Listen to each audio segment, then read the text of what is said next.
Pendant 19 ans il a été la voix des matinales de RMC. En juillet dernier, Jean-Jacques Bourdin a dû faire ses adieux à la chaîne de radio et à son émission culte Bourdin Direct.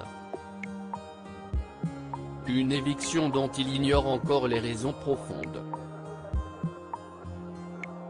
Ce dimanche 7 mars, il est revenu sur ce départ difficile et sur cette décision qu'il qualifie d'injuste dans les colonnes du JDD. J'ai été profondément affecté dans la mesure où je pense avoir très largement contribué au succès non seulement de RMC, mais également à celui de chaînes de télévision qui m'ont emboîté le pas, a-t-il confié. Dans le même temps, il n'a pas hésité à critiquer sa remplaçante Apolline de Malherbe en scène, prenant à ses audiences qui sont en baisse. S'il ne veut surtout pas accabler celle qui lui a succédé, il pointe du doigt la stratégie employée par RMC aux antipodes des valeurs de la chaîne. RMC a toujours été une radio populaire, proche de l'auditeur, loin de l'entre-soi parisien.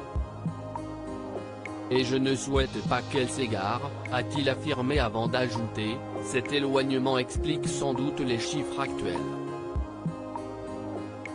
Apolline de Malherbe contre-attaque une petite pique que l'animatrice d'Apolline Matin n'a visiblement pas du tout appréciée, à en croire sa réponse salée dans un mail interne révélé par Le Parisien ce lundi 8 mars.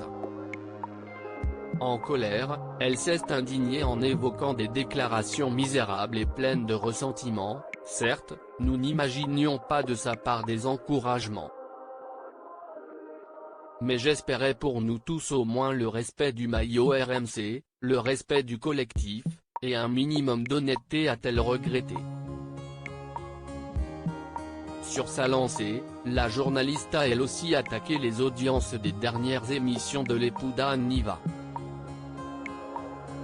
Apolline de Malherbe affirme que la matinale de Jean-Jacques Bourdin s'effondrait et que les audiences de son interview de 8h35 continuent d'ailleurs encore aujourd'hui à chuter sur l'antenne, davantage que ne baisse la tranche 6h35.